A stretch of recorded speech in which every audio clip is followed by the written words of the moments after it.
लेना एक न देने दो, कोई मिलना नहीं उससे। ये हमारे अंदर बुराई वहां से घर करी थी और वो आज भी बहुत ज्यादा प्रबल है। इतनी प्रबल होगी हमारे अंदर उस काल के ऊपर आ सकता कि परमात्मा ने सैकड़ों बार हमें सावधान किया, बेटा मत देखो इस नादान की नादानी को, तुम सावधान रहो, मस्त रहो, अपना भजन करो प्रभु का। क्योंकि हम वहां सतलोक में भी भजन करते हैं, उसको याद करते हैं, अपने आप आनंद आता है, उस प्रभु के उस सार नाम का जाप करते हैं। लेकिन हम अंदर ऊपर से सावधान हुए पर अंदर से कसक हमारी नहीं गई। वो अंतर्यामी परमेश्वर ने हमें रिजेक्ट कर दिया। हम अपने पति भर्ता पद से गिर गए और परमेश्वर ने हमें हृदय से उतार दिया। बार बार प्रार्थना करने, बार बार संकेत देने पर, बार बार सावधान करने पर भी हम प्रभु की आज्ञा का उल्लंघन करते रहे और उसका आज भयंकर परिणाम अपने सामने है। कोई गधा बने, कोई गधी बने, कोई टांग कटे, कभी आंख फूटे, कुत्ते बने, पशु बने, पक्षी बने, यहाँ कोई पति मरे, कोई पत्नी मरे, बेटा मरे, टांग कट जाए, अंधे हो जाए। ये जो हमारे ऊपर कहर टूटा था, कोई छोटी सी गलती नहीं है। ये कोई छोटी गलती नहीं थी जो हम अपने भगवान को भूल के इस नादान में, शैतान में आस्था कर बैठे। जब सत्ययुग तप इस काल ने कर लिया, ब्रह्म ने कर लिया, काल तो ये आगे चल के इस कहानी में काल कहलाएगा। अभी इसको हम क्षर पुरुष कहेंगे।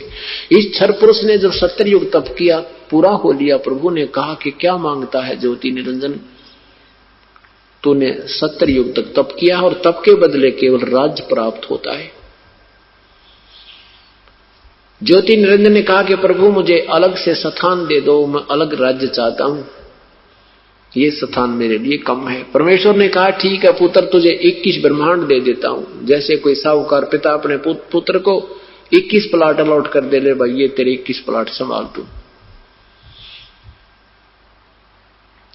अब ये काल उन 21 प्लॉटों को, 21 ब्रह्मांडों को देख रहा है, प्रसन्न हो रहा है। कभी इस ब्रह्मांड में जाता है, कभी उस ब्रह्मांड में घूमता है। फिर मन में आता है, उसकी आत्मा में सोच उठी कि इसमें कुछ कंस्ट्रक्शन करूं। वो सामग्री भी प्रभु से प्राप्त करनी होगी। उसके लिए इसने 70 युग तप फिर किया और हम और भी ज्यादा इस पर आसक्त हो गए। ये हमें पता लग गया कि इसने अलग से स्थान मांगा है और हमने भी आस्था होगी कि हम भी इसके साथ वहां चलेंगे। इतने आसक्त हो गए, हम बहुत ज्यादा प्रभावित हो गए इससे अतिशय। जब इसने 70 युग दूसरी बार तप किया तो प्रभु ने पूछा, पूर्ण परमात्मा ने पूछा क्या मांगता है, क्या चाहता है ज्योति निरंजन। इस ज्योति निरंजन क्षर पुरुष ने कहा प्रभु मुझे कुछ कंस्ट्रक्शन करने की सामग्री दे दो, कुछ रचना सामग्री दे दो प्रभु, मैं उसमें कुछ कंस्ट्रक्शन करूं, कुछ रचना करूं। पूर्ण परमात्मा ने इसको 5 तत्व और 3 गुण दे दिए, 5 तत्व और 3 गुण दे दिए और कहा ले बेटा खेल खिलौना दे। अब काल इस सामग्री को प्राप्त करके बड़ा प्रसन्न हुआ।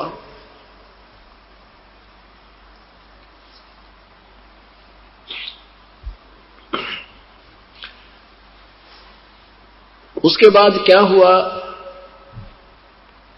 इसने सोचा कि ये सब कंस्ट्रक्शन भी होगी प्रभु की कृपा से और इसमें अब मुझे जीव चाहिए, मेरा अकेले का मन नहीं लगता। इसने 64 युग तप फिर किया। तीसरी बार जब इसने तप किया, 64 युग तप कर लिया तो प्रभु ने पूछा तू क्या मांगता है ज्योति निरंजन, जो मांगा था तुझे मैंने प्रदान कर दिया। तब इसने कहा कि परमेश्वर मुझे कुछ आत्माएं दे दो, मेरा अकेले का दिल नहीं लगता। परमेश्वर ने कहा कि देखो भाई ये मेरा अंश है, ये मेरे बच्चे हैं, क्योंकि जिस माता पिता से, जिस मां से कोई पुत्र पुत्री उत्पन्न होती है उस मां को पता है उसमें कितनी ममता होती है। ऐसे ही हम परमात्मा के शरीर से बाहर आए हैं, हम अपने पूर्ण परमात्मा कबीर देव से उत्पन्न हुए हैं, उसकी शब्द शक्ति से उनके शरीर से बाहर आए हैं। हम भले ही वचन से बाहर आए हैं तो उतनी ही ममता जैसी मां की ममता अपने बच्चों में होती है, चाहे को किसा बूढ़ा सा, लंगड़ा, लुल्ला, अंधा, गूंगा, किसा भी क्यों ना हो, माँ की ममता उनमें ज्यों की त्यों होती है, बहुत ज्यादा होती है। और किसी का भी कोई हानि होती है तो उसको बहुत ठेस पहुंचती है। ऐसे उस परमेश्वर ने कहा कि ये मेरी आत्मा है, मेरे बच्चे हैं, ये नहीं दे सकता तुझे किसी कीमत पर, तो इनको सताएगा तो दुखी करेगा। ने कहा नहीं प्रभु, मैं सत का राज करूंगा, मैं किसी को दुखी नहीं करूंगा, जो जैसा कर्म करेगा वैसा ही फल दूंगा।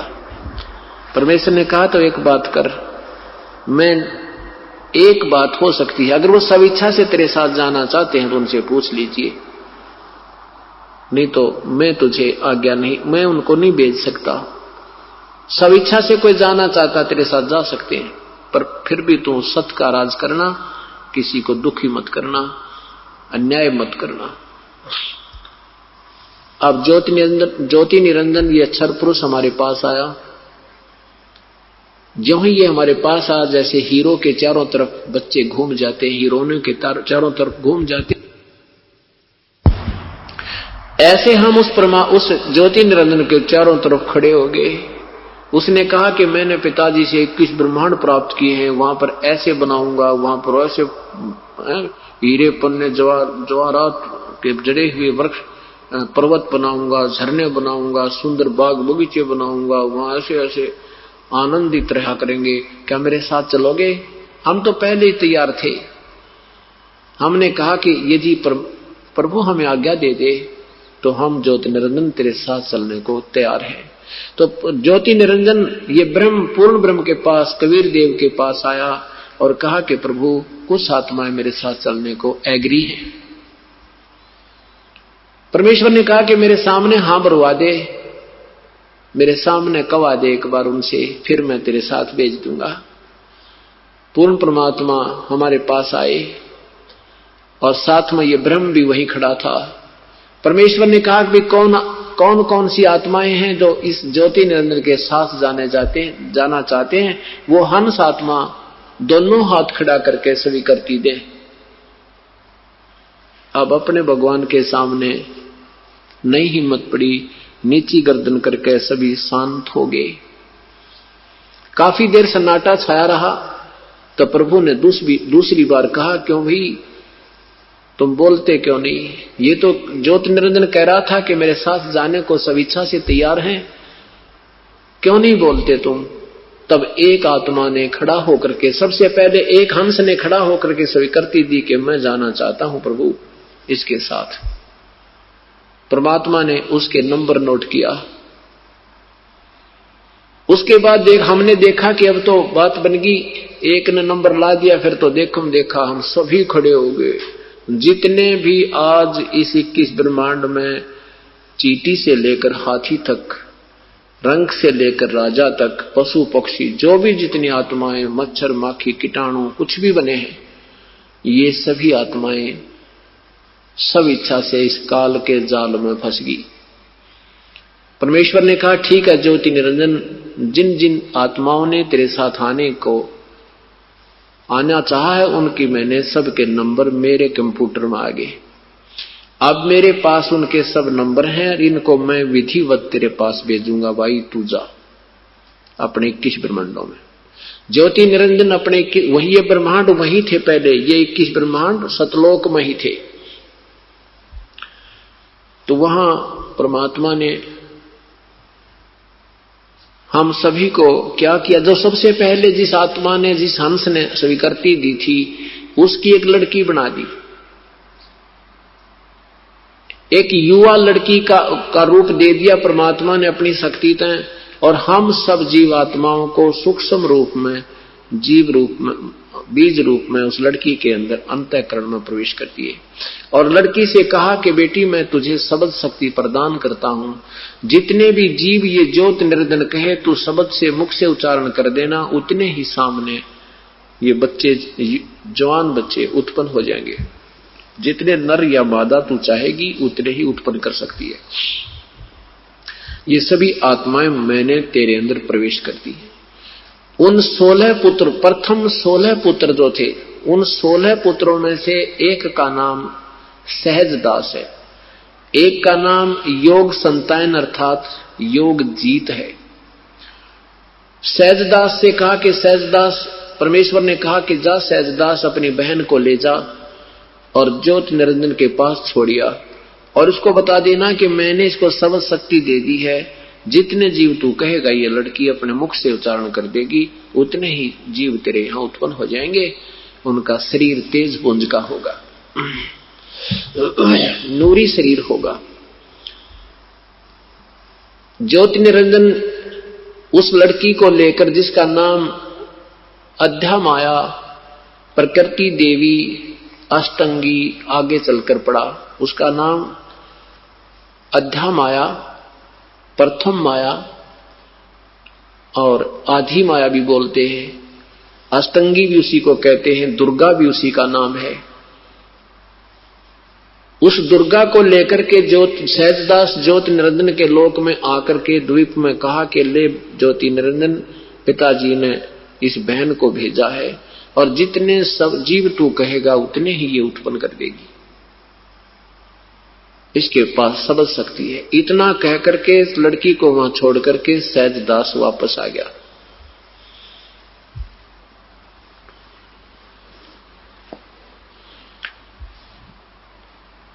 अब युवा होने के कारण लड़की का रूप रंग निखरा हुआ था।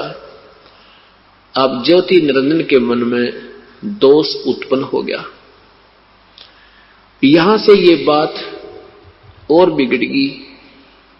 उस ज्योति निरंजन ने लड़की के साथ बलात् करना चाहा, जबरदस्ती करना चाहा, तो लड़की ने कहा कि ज्योति निरंजन, मुझे पिताजी ने सबद शक्ति प्रदान की हुई है और जितने जीव तू कहेगा मैं उत्पन्न कर दूंगी, तो ये दुष्कर्म मत कर मेरे संग। और देखो, तू मेरा बड़ा भाई, मैं तेरी छोटी बहन हूं और बहन भाई का ये पाप, ये कर्म महापाप का भागी होगा, तू ऐसा जुल्म ना करे। लेकिन इस ज्योति निरंजन ने एक नहीं सुनी और ये विषय वासना के वश हो गया, रजोगुण ज्यादा प्रभावित हो गया। अब लड़की ने अपनी इज्जत की रक्षा ना दिखाई दी, कहीं पर भी सूक्ष्म रूप बनाया और ज्योति निरंजन के श्वास के द्वारा, मुख के द्वारा पेट में समा पहुंच गई और अंदर पेट से पुकार की परमेश्वर से, हे पिताजी मेरी रक्षा करो, मेरे साथ इस काल ने बदव्यवहार किया करना चाहा, मैंने अपनी इज्जत रक्षा के लिए इसके पेट में शरण प्राप्त की है। तब परमेश्वर ने स्वयं ही अपने पुत्र जोगजीत का रूप बनाया और उस ज्योति निरंजन के पास आया। ज्योति निरंजन से कहा कि ज्योति निरंजन, तूने जुल्म किया है, अब आदेश सुन ले पिता का। आज से तेरा नाम काल होगा। 1,00,000 मानव शरीरधारी प्राणियों को तू नित आहार करेगा। 1.25 लाख यानी 1/4 तो और ज्यादा पैदा करा करेगा। 1.25 लाख उत्पत्ति किया करेगा। लड़की को उसके पेट से निकाल दिया और कहा कि निकल जा, आज के से तुझे यहां से लोक से देश निकाला, लोक निकाला दिया जाता है। इतना कहते ही 21 ब्रह्मांड चल पड़े जैसे विमान चलता है और सतलोक से 16 शंख कोश की दूरी पर आकर के ये स्थिर हो गए, यहां पर ये रुक गए। अब ज्योति निरंजन ने देखा कि जो मुझे सजा मिलनी थी वो मिल चुकी है, अब मैं मनमानी करूंगा, क्योंकि अब वो हमें इतनी पीड़ा देता है, क्योंकि हमारा पिता तो कबीर परमेश्वर है, कबीर देव है, सतपुरुष है। ये हमारा पिता नहीं है, ये तो हमारा भाई है और इसको कति रहम नहीं हमारे। यहाँ किसी की टांग कटे, किसी की आंख फूटे, किसी का बेटा मरो, किसी की बहन मरो, कोई भाई मरो, चाहे ऊपर से ओले गिरो, चाहे भूकंप आओ, चाहे दरिया फ्लड में बह जाओ, मरो कटो कुछ करो, पर इसने अपना उल्लू सीधा करना है और बाई फोर्स सूझबूझ से यहाँ सृष्टि उत्पत्ति करवाता है। विषय वासना, ये तीनों गुण इतने जबरदस्त भर दिए जिसके कारण ये प्राणी विवश है और संतान उत्पत्ति ये अवश्य करके मानता है। किसी भी भूखंड कुरुकवे से ये काल का बहुत सुनियोजित जाल है। अब ज्योति निरंजन ने दुर्गा से कहा कि अब मेरा कौन के बिगाड़ेगा, अब मैं अपनी मनमानी करूंगा। उस दुर्गा के साथ फिर दुर्व्यवहार करना प्रारंभ किया। अब दुर्गा ने देखा कि ये बिल्कुल नहीं मानने वाला है और कोई स्थान नहीं तेरी रक्षा का, और पिता के साथ मैंने बदतमीजी करके हम वहां से अपने भगवान से धोखा देकर उसके हृदय से उतर चुके हैं। फिर भी इसने सोचा कि इसको मैं किसी प्रकार मना लूं, मेरे पास सबद शक्ति है और मैं सब जीव उत्पन्न कर दूंगी। इसने फिर विनय की दुर्गा ने कि निरंजन तो मेरी बात मान ले, ये मैथुन सृष्टि मत प्रारंभ कर, इसमें जीव बहुत दुखी हो जाएंगे और तू जितने प्राणी कहेगा मैं उत्पन्न कर दूंगी। फिर भी कहा कि एक बात सोच विचार करके, पहले तू और मैं एक ही पिता से उत्पन्न है, तू मेरा बड़ा भाई, मैं तेरी छोटी बहन। फिर भी इस अपनी इज्जत रक्षा के लिए और विनय करती है और अपनी एक बात समझाने की चेष्टा करती है कि तू यही बात समझ ले कि मैं तेरे पेट से निकल कर आई हूं, तेरी बेटी होगी, तो यही रहम कर ले। पर इसके मन में 19-21 का कोई अंतर नहीं आया। ज्योति निरंजन ने अपनी जबरदस्ती इसके साथ शादी की और परमात्मा ने इस कन्या को प्रजनन इंद्रिय नहीं लगाई थी, वो भी ज्योति निरंजन ने अपने स्वार्थवश अपनी सबद शक्ति से प्रजनन इंद्रिय लगाई और साथ में शादी की, जबरदस्ती शादी की। एक ब्रह्मांड में एक ब्रह्मलोक बना रखा है। ब्रह्मलोक उसके उस अलग से उसके भी ऊपरले हिस्से में एक गुप्त स्थान बनाया है, उसमें 3 स्थान बना रखे हैं, एक रजोगुण प्रधान क्षेत्र, एक सतोगुण प्रधान क्षेत्र, एक तमोगुण प्रधान क्षेत्र। जैसे किसी मकान में 3 कमरे हों, एक कमरे में अश्लील चित्र लगे हों और उसमें जो व्यक्ति जाता है तो उसकी मन की धारणा बहुत ही विकार युक्त हो जाती है। दूसरे कमरे में साधु संतों के, ऋषियों के, महर्षियों के फोटो लगे हों, उसमें जाते ही मन अपने आप शांत होने लग जाता है और प्रभु के विषय में, उन महापुरुषों के जीवन लीलाओं के विषय में विचार अपने आप विमर्श शुरू कर देता है। और तीसरा जिसमें देशभक्तों के, शहीदों के फोटो लगे हों, उसमें जाते ही इस मन में अपने आप ब्लड में करंट सा आने लग जाता है, खून खोलने लग जाता है। ऐसी जब तक उसमें रहेगा, उन महापुरुषों के चित्र देखेंगे, वैसी ही मन की धारणा बनी रहती है। तो उस ऐसे ही इस काल ने 3 स्थान बनाए हैं ऊपर। तो रजोगुण प्रधान क्षेत्र में जब ये जाता है अपनी दुर्गा पत्नी को लेकर, तो वहां ये महाब्रह्मा रूप में होता है और दुर्गा महाश्यावत्री रूप में होती है। इन दोनों के संयोग से जो पुत्र उत्पन्न होता है वो रजोगुण प्रधान हो जाता है। वो जो पुत्र होता है, जैसे माता पिता की वृत्ति होती है, ऐसी ही उस बच्चे में समावेश हो जाती है और उसको रजोगुण युक्त करके वो पैदा कर देते हैं और उसके बाद उनको एक अलग से जो है ना रख देते हैं बेहोश करके, और अपनी सिद्धि से उनको फिर परवरिश करते रहते हैं। दूसरा स्थान जो सतोगुण प्रधान क्षेत्र बनाया है ज्योति निरंजन काल ने, उसमें ये महाविष्णु रूप में होता है और दुर्गा को महालक्ष्मी रूप में रखता है। वहां इन दोनों के संयोग से जो पुत्र उत्पन्न होता है उसको ये सतोगुण प्रधान कर देते हैं। वो अपने आप ऑटोमेटिकली हो जाता है, सबसे ही वो सतोगुण प्रधान हो जाता है। उसको जब वो छोटा सा बालक से सियाना होने लगता है तो उसको बेहोश कर दवा देता है काल दुर्गा से और कहता है इसको मेरा भेद मत बताना किसी को। अब तीसरा जो तमोगुण प्रधान क्षेत्र है उसमें ये स्वयं महाशिव रूप में, सदाशिव रूप में होता है और दुर्गा को महा पार्वती रूप में रख करके इन दोनों के संयोग से जो पुत्र उत्पन्न होता है उसका नाम, वो तमोगुण युक्त हो जाता है, उसका नाम शिव रख देते हैं। सतोगुण प्रधान पुत्र का नाम वो विष्णु रख देते हैं और रजोगुण प्रधान क्षेत्र में उत्पन्न रजोगुण प्रधान पुत्र का नाम वो ब्रह्मा रख देते हैं। और इन तीनों पुत्रों को कोमा में रखते हैं, इनको बेहोश रखते हैं, अचेत रखते हैं। जब ये तीनों पुत्रों की उत्पत्ति होगी तब ज्योति निरंजन ने कहा कि दुर्गा, मैं आज से कसम खाता हूं कि आज के बाद कोई भी प्राणी, किसी भी प्राणी को मैं दर्शन नहीं दूंगा मेरे 21 ब्रह्मांड में। मैं कभी किसी के सामने अपने इस वास्तविक रूप में नहीं आऊंगा। मैं एकांत स्थान पर रहूंगा, गुप्त रहूंगा, अदृश्य रहूंगा, अपनी योग माया से छुपा रहूंगा।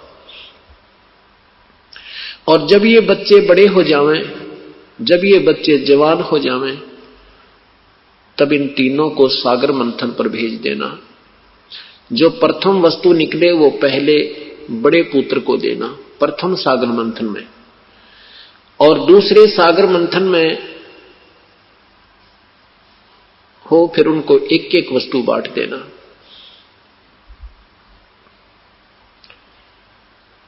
अब दुर्गा ने कहा कि ज्योति निरंजन तू सारी मनमानी कर रहा है, एक नहीं मानता मेरी, अब तू मेरे साथ तो रह ले, कम से कम इन 21 ब्रह्मांड का संचालन मैं कैसे कर पाऊंगी, आप मेरे साथ रहो। लेकिन काल ने यह स्वीकार नहीं किया, क्योंकि 1 लाख प्रतिदिन प्राणियों को भून कर खाएगा।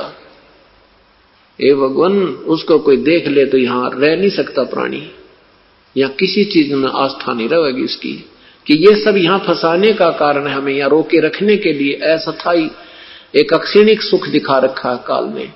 ये पूर्ण रूप से समझ में आ जाए। अभी हमने देखा नहीं है, अभी हमने कोई विशेष वो डर नहीं बना हमारे। जब ये कभी या तो इस ज्ञान से और भक्ति से आपको डर लगेगा, क्योंकि ज्ञान से भी बच्चा बड़ा होकर सियाना हो जाता है, और यह आंखों देख ले तो फिर तो कहना है कि, तो कहने का भाव यह है कि ज्योति निरंजन काल की सूझबूझ से, इसने ज्योति निरंजन ने सूझबूझ से व्यवस्था की है कि ये थी मैं इनके सामने आऊंगा और 1 लाख जीव रोज खाऊंगा, किसी का बेटा मरेगा, क्योंकि वो स्वर्ग में भी मरते हैं, वहां भी मरते हैं, देवता भी मरते हैं, इनके बेटे भी मरे, इनकी बेटियां मरे, इनकी पत्नी मरती हैं, इनका भी वहां बुरा हाल होता, हाहाकार मचता है। तो इसने सोचा कि ये कोई देख लेगा मुझे तो इनको पता लग जाएगा, फिर ये सावधान ना हो जाऊं, इसलिए ये गुप्त रहता है। 21वें ब्रह्मांड में इसने एक ही स्थान इतना बड़ा चौड़ा ले रखा है जिसमें 5 महाब्रह्मांड, 5 ब्रह्मांडों के इक्विवेलेंट, अर्थात एक महाब्रह्मांड के तुल्य स्थान वहां रखता है। उसमें एक तपतशिला है, उस तपतशिला से काफी दूर इसने अपना स्थान बनाया है, गुप्त रहता है, वहां ये वास्तविक रूप में रहता है। और इस ब्रह्मलोक में ये महाब्रह्मा, महाविष्णु, महाशिव रूप में रहता है। एक सिद्धि होती है जो नाना रूप बना सकती है। तो इसने कहा कि ठीक है, जब ये बच्चे सियाने हो जाएं तो इस, और मेरा भेद मत देना। अब दुर्गा इसके वश होगी, दुर्गा इसके विवश होगी, इसकी हर बात की आज्ञा का पालन करती है। और इसने आदेश दे रखा है कोई भी जीव यहां से निकल ना जावे, किसी को सद्बुद्धि ना आ जावे, कोई भक्ति पूर्ण संत की ना कर लेवे। इसलिए दुर्गा को बहुत सावधान कर दिया। जब ये तीनों बच्चे बड़े हुए तो ब्रह्मा को कमल के फूल पर बैठाकर सचेत कर दिया। देवी भागवत महापुराण 3रे स्कंद में नारद जी को, अपने पुत्र को, ब्रह्मा जी बता रहे हैं कि नारद जी, मैं जब मेरी जब उत्पत्ति हुई, मैं कमल के फूल पर बैठा था, मुझे नहीं मालूम इस अगाध जल में मैं कहां से उत्पन्न हो गया, कौन मेरी सृष्टि करने वाला पिता है। और इस जल में कोई देखा कि इस कमल का कहीं ठिकाना होगा, वो देखा तो इसका कहीं और छोर नहीं मिला। उसके बाद मैं कमल के फूल पर फिर आकर बैठ गया तो आकाशवाणी हुई कि तप करो। मैंने 1000 वर्ष तक तप किया। उसके बाद आकाशवाणी हुई कि सृष्टि रचो, तो मैंने सोचा किसकी सृष्टि रचूं, कोई स्थान तो नजर आ नहीं रहा, सब जगह जल ही जल है, जल में एक कमल है। उसी समय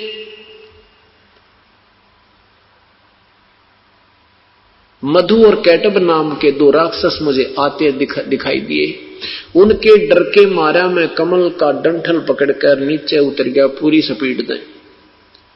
नीचे आकर देखा तो एक शेष सैया के ऊपर एक भगवान, चतुर्भुजी भगवान विष्णु अचेत पड़े थे, बेहोश पड़े थे, प्रगाढ़ निद्रा में सोए थे। अब उसको देखकर मैं चिंतित हो गया कि मेरा ये सहयोगी भी सूता पड़ा है और इधर से दो राक्षस आ गए हैं। इतने में क्या हुआ कि श्री विष्णु जी के शरीर में एक देवी निकली या भूतनी की तरह दुर्गा उसमें प्रवेश थी, उनको बेहोश कर रही थी।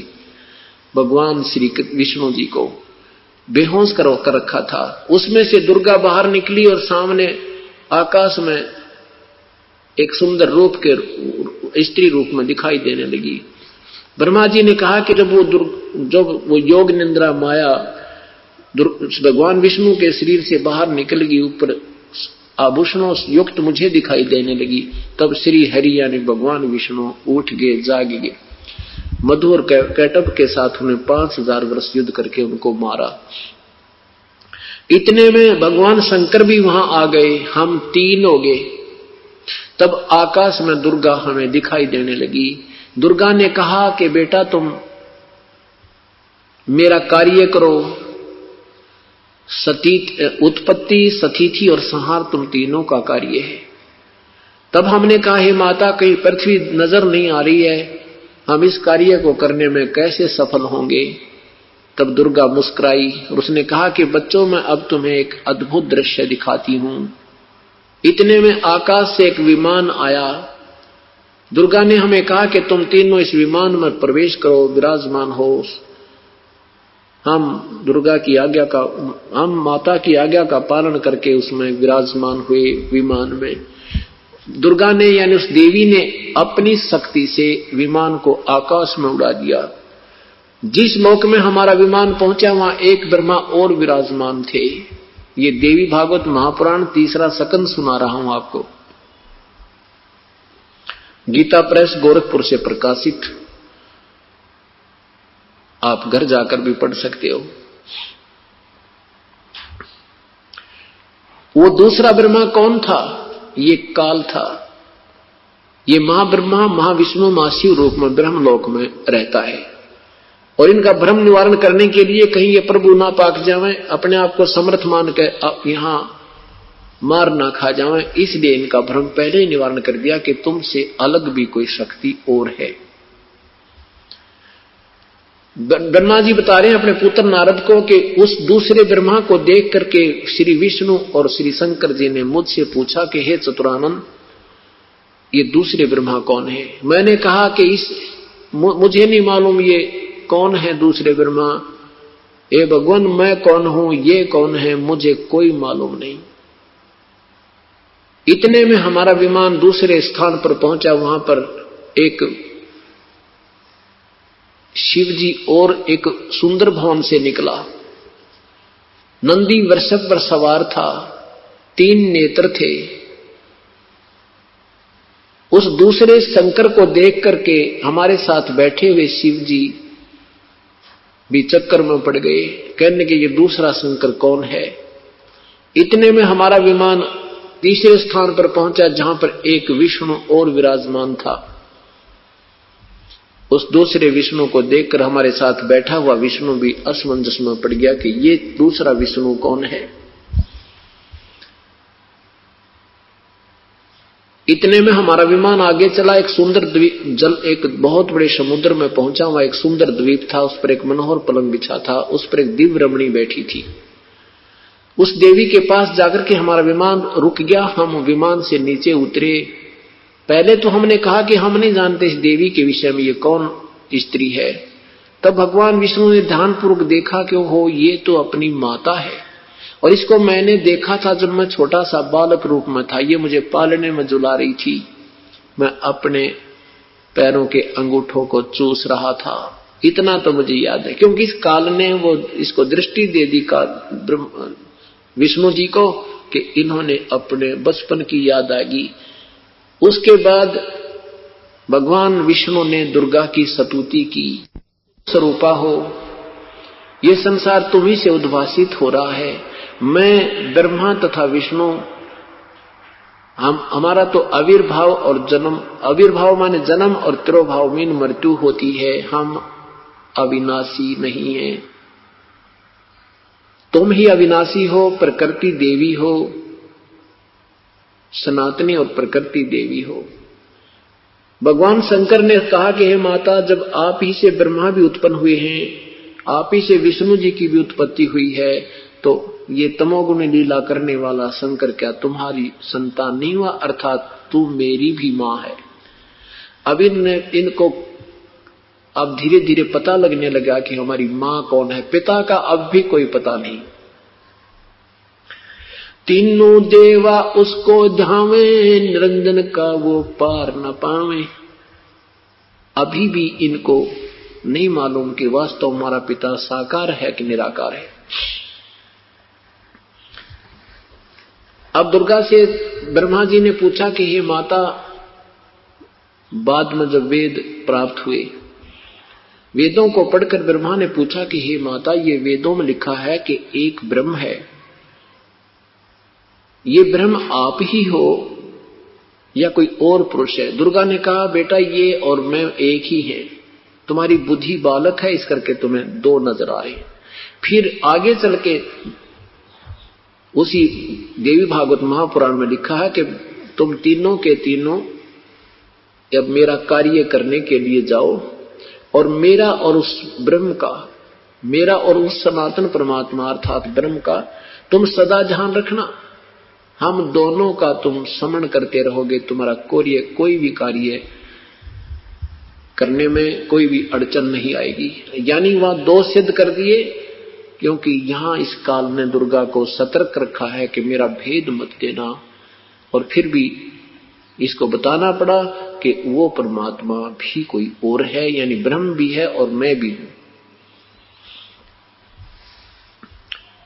अब ये तीनों पुत्र जवान हो गए, तो दुर्गा ने कहा कि जाओ बेटा तुम, आकाशवाणी की काल ने, ब्रह्म ने, कि इनको सागर मंथन के लिए भेजो। तीनों सागर मंथन पर गए। काल ने पहले ही स्वयं एक कछुए का रूप बनाया, उसके ऊपर स्वयं ही एक पर्वत रखा, उसके ऊपर एक सर्प का लपेटा लगाकर एक रस्सा बना दिया। तो इन तीनों ने उसको जरा सा हिलाया तो अपने आप शक्ति उस निरंजन की से चलने लगा। उसमें से 4 वेद निकले, क्योंकि पूर्ण परमात्मा ने, सतपुरुष ने अपना भेद छुपा, अपना भेद हमें बताने के लिए अपनी इस ब्रह्मांडों की यह सब स्थिति और सारा कुछ उसमें उस तत्व ज्ञान में समा दिया। इन 5 वेद दिए परमात्मा ने इस ज्योति निरंजन को। 5वां वेद जो अब मुझे बताना पड़ रहा है, यानी परमात्मा ने स्वयं आकर बताया, उस 5वें वेद को काल ने नहीं आने दिया हमारे तक। इन 4 वेदों को हमारे तक भेज दिया, क्योंकि इसमें इन 4 वेदों में कंप्लीट नॉलेज नहीं है, इनमें पूर्ण ज्ञान नहीं है, लेकिन फिर भी बहुत कुछ ज्ञान है। इसमें स्पष्ट लिखा है कि वो परमात्मा जब आता है बालक रूप में, छोटा सा बालक रूप में आता है, प्रकट होता है, वो मां से जन्म नहीं लेता कभी, ये पहचान है उसकी। और फिर वो उसकी परवरिश जो है कंवारी गायों से होती है। ये ऋग्वेद मंडल नंबर 9 के सूक्त नंबर 1 और मंत्र नंबर 9 में ये स्पष्ट लिखा है कि जब वो परमात्मा आता है, ये पहचान है उसकी, बालक रूप में आता है, तो उसकी कंवारी गायों से उसकी परवरिश होती है। ये आपको आने वाले समय में कबीर परमात्मा की लीला के विषय में परिचित हो जाओगे। फिर वेद उसकी गवाही दे रहे हैं कि वो भगवान होता है, वो पूर्ण ब्रह्म होता है। अपनी महिमा हमें पहचान कराने के लिए इन 4 वेदों को इस काल के कंप्यूटर में, इसके अंतःकरण में परमात्मा ने 5 को डाल दिया। काल ने इन 4 को तो आउट कर दिया और 5वें को नहीं किया। 4 वेद ब्रह्मा को दिए, ब्रह्मा ने उसको पढ़ा, उसमें देखा कि उसमें लिखा है कि कोई परमात्मा है और वो सशरीर है, अग्नि तनुरसी, परमात्मा सह शरीर है, परमेश्वर सह शरीर है। विष्णु तवा सोमस्य तनुरसी, उस परमात्मा का शरीर है, सर्व का पालन करता ईश्वर अमर पुरुष का शरीर है। और माँ से जब ये पूछते थे कि माँ हमारा पिता कौन है, तो दुर्गा कह देती थी तुम्हारा कोई पिता नहीं, मैं ही तुम्हारी माँ हूं, मैं ही तुम्हारा पिता हूं। अब जब वेदों में देखा कि वेद कह रहे हैं कि कोई और परमात्मा है, वो सह शरीर है, और मां कहती है कि वो कोई भगवान नहीं है, कोई और पुरुष मेरे से अतिरिक्त तो नहीं है, तो ब्रह्मा जी ने कहा कि हे मां, वेद क्या, वेद तो प्रभु की देन है, ये झूठ नहीं हो सकते। और वेदों में लिखा कि परमात्मा है, हमारा सृष्टि रचनहार, हमारा कुल पिता है, उसका मनुष्य सदृश शरीर है। तब दुर्गा ने कहा बेटा वो है जरूर, पर तुम्हें मिला को ना, वो दर्शन नहीं देगा, उसने कसम खाई है, वो किसी साधना से, वेदों में वर्णित विधि से तुम्हें प्राप्त नहीं होगा। तो ब्रह्मा ने कहा मां अब आपकी बात पर मुझे अविश्वास हो गया। पहले तो आप कह रही थी हमारा कोई पिता नहीं है, अब वेदों ने बताया कि आपका एक पिता है और वो सह शरीर है, अब आप कहते वो मिलेगा नहीं। और इसमें लिखा है कि ओम नाम का जाप जपो, तो ओम नाम के जाप से वो अवश्य मिलेगा। ये अपने आप निष्कर्ष ब्रह्मा ने निकाल लिया। ओम कर्तु समर, कलवे समर और कर्तुम समर। ओम नाम का जाप काम करते करते सिमरण करो, विशेष कसक के साथ सिमरण करो, मनुष्य जीवन का मुख्य कर्तव्य मान के सिमरण करो। ऐसा प्रमाण यजुर्वेद अध्याय नंबर 40 के मंत्र नंबर 15 में लिखा है। ऐसे इन ऋषियों ने और ब्रह्मा विष्णु महेश आदि ने अपने आप निष्कर्ष निकाल लिया कि उस परमात्मा का ओम नाम ही जाप होगा। लेकिन वो उस मंत्र को भूल गए। 40वें अध्याय के 10वें मंत्र में लिखा कि उस परमात्मा के विषय में मैं नहीं जानता, वो तो कोई तत्वदर्शी संत बताएगा, उनसे सुनो, वो बताएगा पूर्ण रूप से। ये तो मेरा मंत्र ब्रह्म का मंत्र है। लेकिन कहते हैं गुरु बिन काहू न पाया ज्ञान, जो थो था बूछड़े किसाना। गुरु बिन वेद पढ़े सो प्राणी, समझे न सार रहे अज्ञानी। पुण्यात्माओं अभी तक देख लेना, जब आपको ज्ञान होगा, तत्व ज्ञान होगा, आपको कोई भी ऋषि ज्ञानी नजर नहीं आएगा, आपको इस पृथ्वी पर कोई संत नहीं नजर आएगा, आपको सदगुरु नजर नहीं आएगा। इसलिए दास रह कर ये प्रयत्न कर रहा है कि ये स्वयं आप स्वयं जागृत होंगे, तभी नकली संतों और पंथों की छुट्टी होगी। नहीं तो हमें कई युगों से गुमराह करते आ रहे हैं। इनको भी नहीं मालूम तुम कितने दोषी हो। ये सोच रहे हैं हम बहुत पुण्य का काम करें, लेकिन ये पाप कर रहे हैं।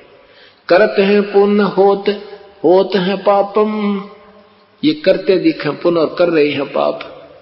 क्योंकि कुमार्ग दर्शन करना, कुमार्ग पर जीव को लगाना महापाप का भागी होना होता है।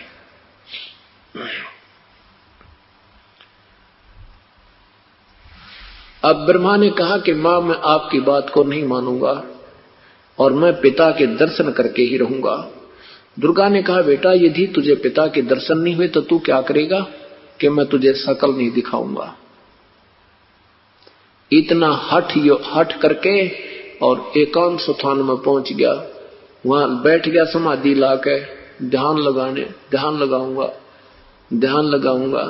4 युग तक ब्रह्मा ध्यान लगाए बैठा रहा। 4 युग तक ब्रह्मा ने ध्यान लगाया, कठिन तप किया, हठ योग किया, लेकिन प्रभु प्राप्ति नहीं हुई। गीता जी के अध्याय नंबर 11 के मंत्र नंबर 48 में लिखा है कि ये जो मेरा वास्तविक रूप है, ना पहले किसी ने देखा, ना कोई आगे देख सकता, और ये ना किसी वेदों वर्णित विधि से, ना किसी जप से, ना तप से, ना किसी क्रिया से मेरा प्राप्त नहीं हो सकता। मुझे कोई प्राप्त नहीं कर सकता। ये मेरा अटल नियम है। गीता जी के अध्याय नंबर 4 के मंत्र नंबर 24 और 25 में कहा है कि ये मेरा घटिया अटल नियम है कि मैं कभी किसी के सामने प्रत्यक्ष नहीं होता, अपनी योग माया से छुपा रहता हूं। और ये बुद्धिहीन संसार मुझ अव्यक्त को व्यक्त मान रहे हैं। मैं अव्यक्त हूं, मैं नहीं दिखता यहां किसी को, और ये मुझे कृष्ण मानेंगे। मैं कृष्ण नहीं हूं। और कृष्ण भी जो सामने खड़े वो कैसे कहता मैं कृष्ण नहीं हूं, मैं व्यक्त नहीं हूं, मैं व्यक्ति नहीं हूं। इसलिए ये तत्व ज्ञान की कमी से हम अभी तक श्री कृष्ण द्वारा बोला हुआ ही गीता जी का ज्ञान मानते रहे।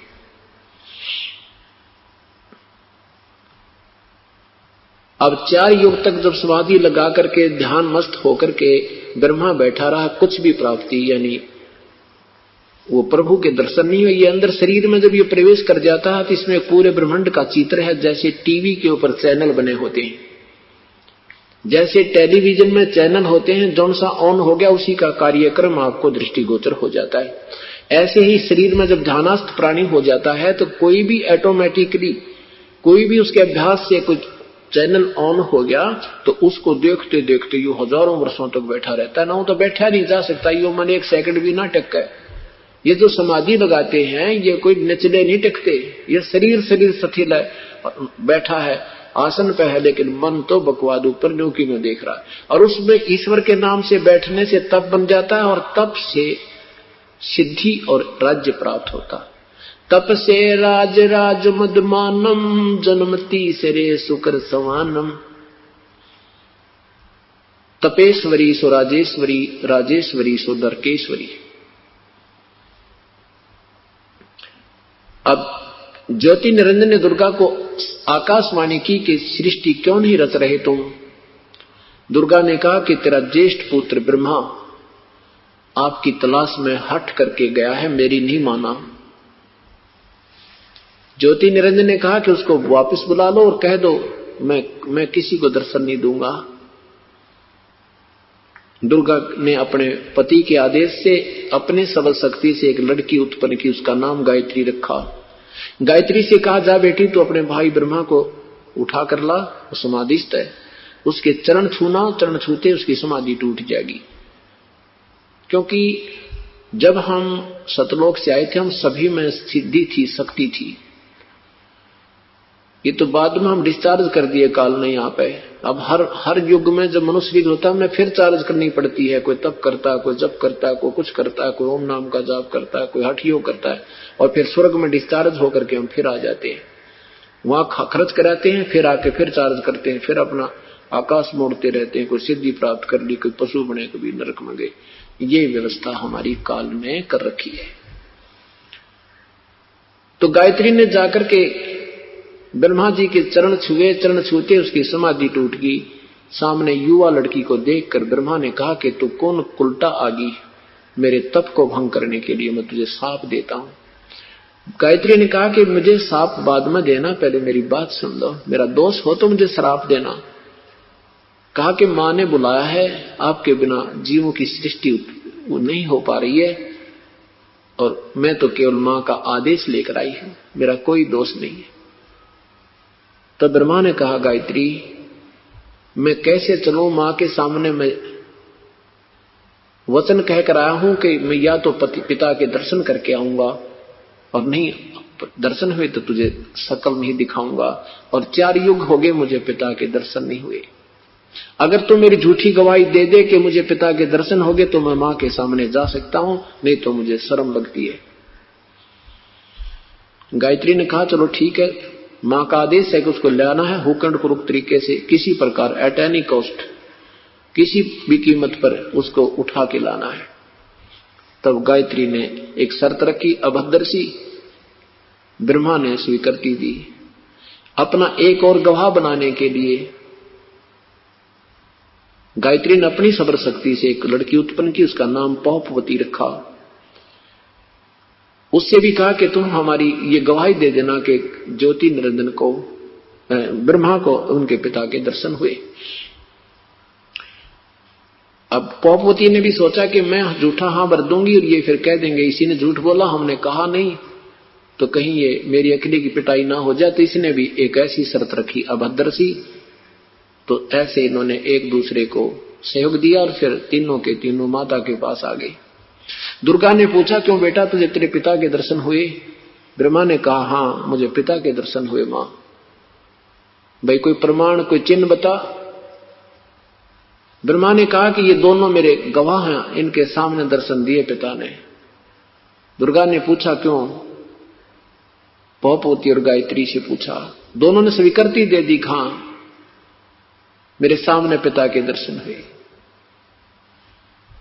अब गायत्री असमंजस में पड़ गई कि भी मुझे तो कह रहा था, मैंने कसम खा ली है मैं किसी को दर्शन नहीं दूंगा, और इनको दर्शन दे दिए। तो इस बात से गायत्री महसूस करके एकांत में बैठती और मन में कहती है कि तू झूठा है ज्योतिनेंद्र, तू झूठा है, और मुझे कह रहा था कि मैं किसी को दर्शन नहीं दूंगा, तूने इनको दर्शन दे दिए।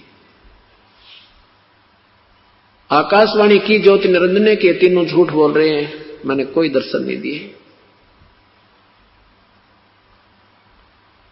अब तब दुर्गा आई करड़ी सी होकर, आके तीनों से कहा कि मुझे आकाशवाणी हुई तुम्हारे पिता की, वो कहते मैंने कभी किसी को दर्शन नहीं दिया, झूठ बोलते। तो तीनों हंसने लगे और कहने लगे मां, कहने लगे हमने तो आपके सामने, ब्रह्मा ने कहा कि आपके सामने आने में शर्म लगे थी, इसलिए झूठ बोलनी पड़गी, दर्शन नहीं हुए थे। तब दुर्गा ने श्राप दे दिया तीनों को। ब्रह्मा को श्राप दिया कि तेरी पूजा जग में नहीं होगी, और ये वेदों के पढ़ने वाले तेरे जैसे कपटी और झूठे होंगे, इनको ज्ञान कुछ होगा नहीं, और ये प्रभु पाके रहेंगे, दुनिया को गुमराह किया करेंगे, तेरे वंशज भी तेरे जैसे ही पाखंडी होंगे। ऐसा श्राप दे दिया। इस श्राप को पाकर के ब्रह्मा बेहोश हो गया। काफी देर में होश में आया। गायत्री को श्राप दिया कि तू गाय बनेगी और तेरे कई सांडपति होंगे। पोपवती को श्राप दिया कि तू एक गंदे स्थान पर उत्पन्न होने वाली जड़ी होगी, केवड़ा केत की नाम की जड़ी होगी, गंदगी में उत्पन्न होया करेगी। तीनों को श्राप देकर के दुर्गा विष्णु जी के लोक को चली।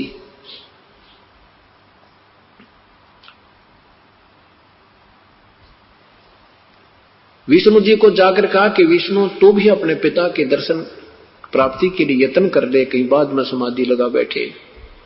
विष्णु जी वहां से चल पड़े, शेष नाग के लोक में पहुंच गए। अब शेष नाग ने देखा कि तेरी जुरिडिक्शन में और तेरी परमिशन के बिना ये कौन आदमी आ रहा है बेधड़क होकर। तेरी जुरिडिक्शन में तो चिड़िया भी पैर नहीं मार सकती, पर नहीं लगा सकती, यानी अपनी अपनी शक्ति में सभी यहां इस काल के लोक में आंडी पाके बैठे हैं। अपने से बड़ा कोई नहीं मानता किसी ने, और अपनी जुरिडिक्शन सीमाएं बांट रखी है। न कुत्ते ने अपनी बांट रखी है, राजा ने अपनी बांट रखी है, जोटे ने अपनी बांट रखी है, और इन भगवाना ने अपनी बांट रखी है। इसमें कोई डिस्टर्बेंस कर दे तो मरने मारने को ये तुरंत तैयार रहते हैं। अब जो ही विष्णु जी को उस लोक में आया देखा तो शेष नाग ने देखा कि ये कैसे आदमी बेधड़क आ रहा है, इसने तेरा बिल्कुल खौफ नहीं, अपनी प्रभुता और अपना खौफ दिखाने के लिए, पूर्व सूचना देने के लिए अपने 1000 फुलों से फुंकारा छोड़ दिया, जहर का, विष का। जैसे धुंध होती है ऐसे विष्णु जी के चारों तरफ धुंध टाइप होगी, और विष्णु जी का शरीर कति काला हो गया, जैसे स्प्रे पेंट हो जाता है। अब श्री विष्णु जी ने देखा कि ये नादान सर्प ने, मैंने इसको कुछ कहा नहीं, छेड़ा नहीं, अभी तक कोई इसके साथ बदव्यवहार नहीं किया, इसने मेरे साथ ऐसा बदव्यवहार किया, इसको अभी ठीक करता हूं, इसको मार डालता हूं। तो उसी समय आकाशवाणी की ज्योति निरंजन ने कि विष्णु अब तू इसको कुछ मत कहना, अगर तुम ऐसे ही लड़दड़ मरने लगे तो यहां सृष्टि कैसे रची जाएगी, वापस जाओ, इसका तू बदला लेना। एक समय तेरा जन्म होगा द्वापर युग में श्री कृष्ण रूप में, और ये काली देह में वहां उत्पन्न होगा, तब तू इसने वहां अपना बदला ले लेना, अब मत कुछ मत कहना। और जाके अपनी मां को बहुत साफ साफ बता दे और सुन ले, मैं कभी किसी को दर्शन नहीं दूंगा, और कहीं तो ब्रह्मा की तरह झूठ बोलेगा तो तेरा भी ब्रह्मा वाला हाल हो जाएगा। विष्णु वापस गए। मां ने पूछा बेटा तेरे पिता के दर्शन हुए? विष्णु जी ने कहा कि नहीं माता, मुझे पिता के दर्शन नहीं हुए। दुर्गा ने सीने से लगा दिया और कहा बेटा तू सत्यवादी होगा, तेरी जग में कीर्ति होगी, ये मेरा आशीर्वाद तेरे साथ है। और फिर बोली आजा मैं तुझे तेरे पिता दिखा दूं। अब ऐसे खिलौने देकर बड़ो रखे हम सारे।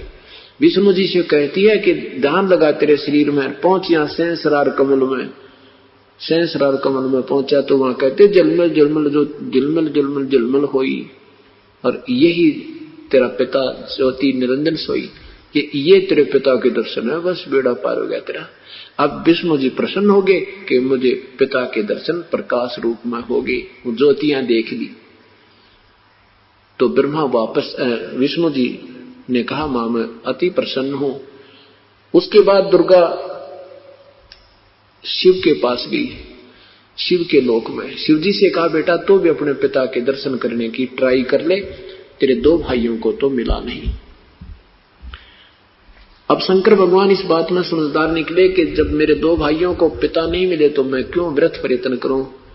दुर्गा से कहा मां, जब मेरे 2 भाइयों को भगवान मेरे पिता के दर्शन नहीं हुए, उनका ऐसा कोई नियम है, तो मैं तो ट्राई ही नहीं करता, मैं प्रयत्न नहीं करता। मेरी एक प्रार्थना आपसे है। दुर्गा ने कहा बोलो। हे मां मुझे अमर कर दे, मैं कदे ना मरूं, मुझे ऐसा वर दे दे। दुर्गा ने कहा बेटा ये कभी नहीं हो सकता। यहां तो जो उत्पन्न हुआ है 21 ब्रह्मांड में उसकी मृत्यु निश्चित है, और जो मर गया जन्म जो पुनर्जन्म अवश्य है पुत्र, ये तो मेरे काबू से बाहर की बात है। हां तुझे एक विधि बता दूंगी जिससे तेरी उम्र सबसे बड़ी हो जाएगी। शिव जी ने कहा कि मां यही कृपा कर दो। तब दुर्गा ने कहा बेटा अपने श्वासों की प्रक्रिया को कम करो, तुम्हारा शरीर श्वासों से निर्धारित होता है, श्वास कम से कम लो, ज्यादातर मेडिटेशन ध्यान करके प्राणायाम करके सूक्ष्म श्वास बना लो, श्वास कम लिया करो, अपने 10वें द्वार के पास अपने श्वासों को रोक लिया करो, ऐसा अभ्यास करो जिससे तेरी उम्र बड़ी हो जाएगी। तो ये हम देखते हैं कि भगवान शिव जी ज्यादातर समाधिस्थ ही रहते हैं। इस कारण से सात ब्रह्मा की मृत्यु के उपरांत एक विष्णु जी की मृत्यु है, और 7 विष्णु की मृत्यु के उपरांत एक शिव की मृत्यु है। ब्रह्मा जी की आयु का कल आपको प्रमाण दिया था, कितनी लंबी चौड़ी उम्र है, 1008 चतुर्युग का दिन, इतनी ही रात्रि हम, और फिर 30 दिन का महीना, 12 महीने का एक वर्ष, 100 वर्ष की आयु ब्रह्मा की, और उससे 7 गुना विष्णु की, और विष्णु जी से 7 गुना शिव की। परमात्मा कहते हैं एती उम्र बुलंद मरेगा अंतरे, इतनी लंबी भी उम्र होगी तो भी मरे पार पड़ेगी, क्योंकि किस ब्रह्मांड में कोई जीव स्थायी नहीं है, वो स्थिर नहीं है, अविनाशी नहीं रह सकता। तो भगवान शिव जी इसी बात से प्रसन्न हुए और अपनी साधना करने उसी तरह रहने को स्वीकार किया। अब उधर से ज्योति निरंजन ने कहा कि दुर्गा तूने इनको श्राप नहीं देना था, अब मैं तुझे श्राप देता हूं, द्वापर युग में तू पार्वती होगी और तेरे 5 पति होंगे। दुर्गा ने कहा कि ज्योति निरंजन मैंने अपने पैर पे आप कवाड़ा मार रखा है, हम तेरे वश हो गए हैं, हमने अपना पति छोड़ दिया, अपना कुल मालिक छोड़ दिया, अब तू कितने नाच नचा ले, मुझे नाचना पड़ेगा। एक तरफ से तो कहता है कि तू कंट्रोल कर 21 ब्रह्मांड को, और बच्चों ने गलती की, मैंने जरा सी सजा दे दी तो तूने ऊपर से मुझे वो सजा दी, तू जो कहेगा वैसे मुझे करना ही पड़ेगा। कुछ दिनों के बाद क्या किया ज्योति निरंजन ने, दुर्गा से कहा कि इन बच्चों को अब तू सृष्टि उत्पन्न कर, जीव उत्पन्न कर मेरे लिए, आहार तैयार कर मेरा। दुर्गा ने तीनों से कहा बेटा तुम मेरे से शादी करके पुत्र उत्पत्ति करो, बच्चे उत्पन्न करो। तीनों देवताओं ने कहा हे माता ऐसा पाप। तब दुर्गा ने कहा बेटा मैं तो तुम्हें देखना चाहती थी, तुम वैसे इतने बड़े लंबे हो गए हो, कुछ थोड़ा बहुत विवेक भी रखते हो, तुम्हारे अंदर कोई शिष्टाचार भी आया है कि नहीं। ठीक है पुत्रों जाओ तुम सागर मंथन करो, वहां से तुम्हें जो वस्तु मिले एक एक न्यारी न्यारी लेकर आना। सागर मंथन के लिए गए। दुर्गा ने स्वयं ही अपने 3 रूप और बनाए। अपनी सिद्धि शक्ति तय और सागर में छुप गई। सागर मंथन किया तो 3 बार में 3 स्त्रियों के रूप में बाहर आई और चौथे रूप में मां के रूप में विराजमान रही। पुण्यात्माओं, जब आप इस तत्व आध्यात्मिक ज्ञान से परिचित हो जाओगे तभी यह समझ में आएगा। अभी तक तो हम ये अभी हीट एंड ट्रायल मेथड पर आधारित हैं। अब तक तो हम सामने देख लेते हैं, हमें अच्छा लगता तो स्वीकार कर देते हैं, नहीं तो कहते नहीं ऐसा नहीं हो सकता। परमात्मा के मार्ग में कोई असंभव चीज नहीं होती। ये सोचना कि ऐसा नहीं हो सकता, ये अपनी अल्प बुद्धि का ही प्रमाण और विचार विमर्श होता है। उधर से 3 रूपों में दुर्गा बाहर आई, 3 युवा लड़कियों के रूप में। तीनों के तीनों और तीनों लड़कियां साथ आकर के मां के पास उपस्थित हुई। दुर्गा ने पूछा कि पहले नंबर पे कौन निकली थी? उन्होंने बताया कि ये 1 नंबर पे निकली थी। उसका नाम सावित्री रख दिया, ब्रह्मा से उसकी शादी कर दी कि ये तेरी पत्नी है। दूसरी का नाम लक्ष्मी रखा, वो विष्णु जी से ब्याह दी। और तीसरी का नाम उमा रखा, वो शंकर जी से शादी कर दी। और तीनों की शादी करके कहा बेटा जाओ अपने अपने लोक में और सृष्टि रचना प्रारंभ करो। तीनों पुत्रों की शादी करने का विवरण 3रा स्कंद देवी भागवत महापुराण आपको प्रमाणित कर रहा है, ज्यों का त्यों। और ये पुराण और वेद तो दास ने अभी देखे हैं 2 वर्ष पूर्व। इससे पहले ये सृष्टि रचना दास आपको कम से कम सन 94 से सुनाता आ रहा है। तो कहने का भाव ये है कि जो परमेश्वर ने हमें पहले ही ज्ञान दे रखा था अपनी अमृतवाणी में 5वें वेद में, आज सब सदग्रंथों ने उसको सेकंड कर दिया। आज सब सदग्रंथों ने उसको प्रमाणित कर दिया, उसी का समर्थन पाया। इससे सिद्ध है कि जो परमेश्वर ने हमें ज्ञान बताया था वो सिंपल लैंग्वेज में वो सत्य है, जो कि इन अज्ञानी संतों और महंतों ऋषियों ने महर्षियों ने उसको गलत सिद्ध कर रखा था।